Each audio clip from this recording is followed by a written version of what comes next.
inakuwa high, and I think hiyo ndio matter that I need to raise in parliament.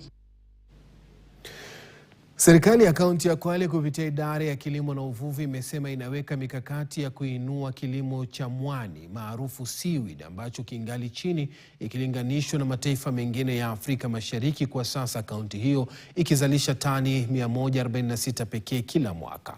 Akizungumza katika kongamano la washikadau na watafiti katika sekta ya uvuvi mjini Diani, afisa mkuu wa kilimo na uvuvi kaunti hiyo Roman Shera amesema wanaanzisha ukulima wa aina tofauti ya mwani na utoa mazao mengi kushindana aina zilizolimwa kwa sasa. Mashirika ya utafiti katika sekta hiyo yakiongozwa na Kilimo Trust na Kemfree yakisema akina mama na vijana wamekuwa kwenye mstari wa mbele katika kilimo na mnyororo wa thamani wa zao hilo.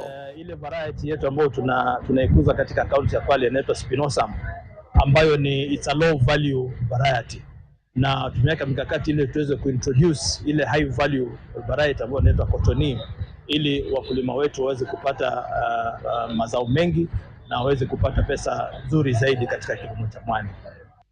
Tuliona kwa utafiti kama wakina mama na vijana wako wengi sana kwa huu mnyororo wa thamani wa samaki, ili wanafanya zile kazi za chini huko na hawapati kipato kizuri. And so this program is here to uplift the participation of women and youth.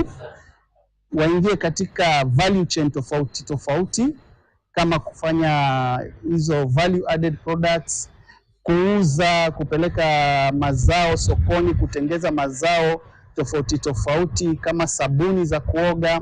Sasa tunaona wakati hivi ilivyofikia, mwani unasaidia zaidi ya wanawake.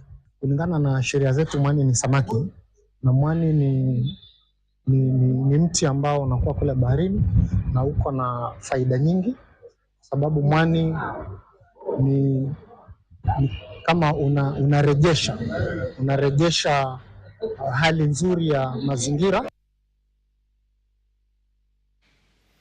Na katuleke katika kaunti ya Mombasa.